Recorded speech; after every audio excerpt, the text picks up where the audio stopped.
is the family contribution, which is a federal methodology, which is something that none of us can do anything about. That's federally determined. And while you can have a conversation with the institution about that, so that there are things like professional judgment and some other things that go into that. You know, Mr. Lips would be the person to have that conversation if you feel that somehow that's off. The other thing too, so you mentioned really two concepts in the point that you're making. One of them is this institutional methodology, federal methodology, groups. And 2 years ago, that got taken off the table. So what year are you now? I'm about to be a fifth year senior. You're about to be a fifth year senior. So you would have experienced that period of time for your first 3 years. My first year, I got a refund check. My second year, though, I had to pay half of the tuition each semester. But I don't know, the way you just explained it, it sounds to me like you said they're supposed to cover the gap in that, but the difference. That was never covered. And Yeah, that was for those 2 years, it wouldn't have been, and then we changed policies to work with them to make sure that that was happening, because my first trip 2 years ago was when I came down, and I really was hearing from scholars, wait a minute, we've got these, you know, these institutional methodologies, because that's what, at the time, we were working with. We were working with, Gates responded to the institutional methodology from the institution. And I was on this run around the country challenging all these institutions, institutional methodologies. And somewhere over Kansas, I went, wait a minute, what if we just asked them if we could make up the difference? And so most institutions now will let us just make up the difference. So they are free to calculate whatever it is they want to calculate, and then we step in and make up the difference, so that really what you guys are responsible for is your federal methodology. The difference between the institutional federal grants that are awarded from our methodology and the difference between the federal EFC. So if that federal EFC isn't zero, then you will see a difference between your total award between grants and Gates and the cost of attendance number. If there is a $100 FM federal EFC or a $2,000 or a $2,500, you will see a gap in that sense between cost of attendance and total final Gates and Emory award. I just have one question that I've heard from the students, and it's come out in some of our other meetings, is that the problem with first-year students is that when Emory makes their financial aid determination, they don't know that the students are Gates scholars. And so there's a kind of, there's a time gap for some, has that been? It can't be resolved because Gates was just they just made the selections right last week. Yeah, and we make our awards back in February and March to release on April 1st. So there's no way to even know a Gates scholar when making our initial need-based financial aid award. Well, and that is the difference. At some universities, they don't give the full financial aid award indication until, or that it can be revised or updated. Oh, ours are revised. If we didn't make the award by April 1, we'd be in a world of hurt from families. So we have to make it, but then we can revise it, and we do revisit it, and that's, part of our conversation. Right. I also have a concern regarding institution and federal financial aid, because at the beginning of the year, we fill out our financial aid, it comes back to zero, basically for most of us. So we're expecting that our financial aid will be covered from, whatever the institution gives us to whatever we don't have. But the thing is,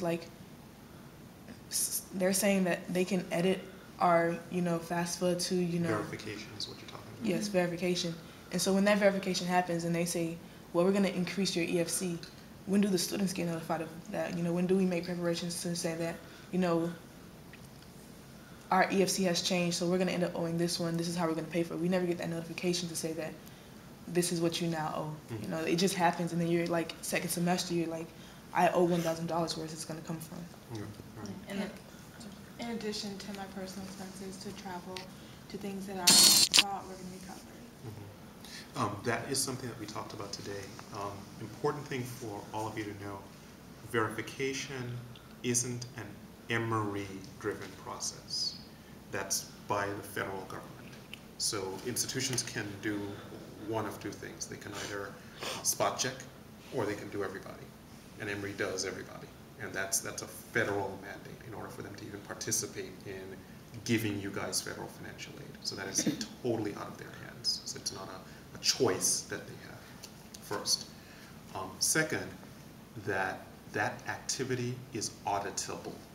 And it could get, without going into a whole lot of details, it could get Emory into a lot of hot water if they didn't follow through on that practice for everybody on the campus. So all students receiving financial aid at Emory are verified.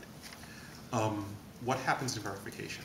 So they will look at a number of different things, and verification is different from institutional methodology. In institutional methodology, where we're having that asset conversation of, you know, the house and this and that, that comes into institutional methodology. Verification is still under, and let me know if I lose anybody, still under the federal methodology piece. So they have to look at, you said this, it actually turned out to be this on your FAFSA when you file a tax return. That's what really verification is. It goes through what is allowed to be considered, confirms it against the tax return, and then if the tax return turns out to be different from that, basically that's what primary is, it makes adjustments to that. So they're not allowed to, nor are they making adjustments when they do verification based on asset issues and all that. Am I speaking? Yeah. Okay. And the federal home, like the van, the piece that you had mentioned specifically about the van, I'm not sure how that was considered an asset. But the home is not part of the FAFSA verification process. The verification book is 100 and some odd pages that the government gives us. We have to verify home, address, family size, family members, age of family members, their enrollment in college, parental and student tax information, other untaxed income sources, and then that has to be signed and dated. That's verification. When we get tax information, we are bound by federal law and what the Congress writes to update based on the accurate tax information when we have it, and then also we do the 100% verification for accuracy for our funds, institutional and for federal accuracy. Right. So the key thing to watch is, did something change when my parents filed the FAFSA from when they verified the information that was put on the FAFSA in the spring of the year? What could that be? You know, members in the household attending college. Somebody received a bonus at the end of the year that wasn't put into the thing. There was a distribution that came in. At the time when I filled it out, non-custodial parent wasn't in, but now custodial parent is in. Any of those kinds of things that would really impact the amount of income coming into the household, or for whom the income is used in the household. So, you know, last semester I had a sibling in college, but for some reason they weren't able to continue the following semester. That would impact, things like verification would impact all of that stuff. And again, Emory can't do anything about that, nor can we, because basically the conclusion by the federal government, who is giving the assets to Emory for you guys to be here in part, says this student does not need that money because of the formulas that we have in that asset class. You are right in that, in terms of the communication piece, and when do we know about that, and how should we know about that, and how do we plan for that? That was absolutely a point of our conversation, and we have asked, and Emory has agreed, to be much better with you guys about communicating those kinds of things. One of the students, and I'm bringing these questions because they've not been asked by one of the students, and they often come to me with this question. In the budget, $3,300 of the budget is for personal travel and books. Mm-hmm. And if, say, a student's family contribution is $1,500, and their concern is that when they get in a situation where they get no refund for whatever reason, it's not clear if all other things are met. I'm assuming that the plan with financial aid is financial need to go to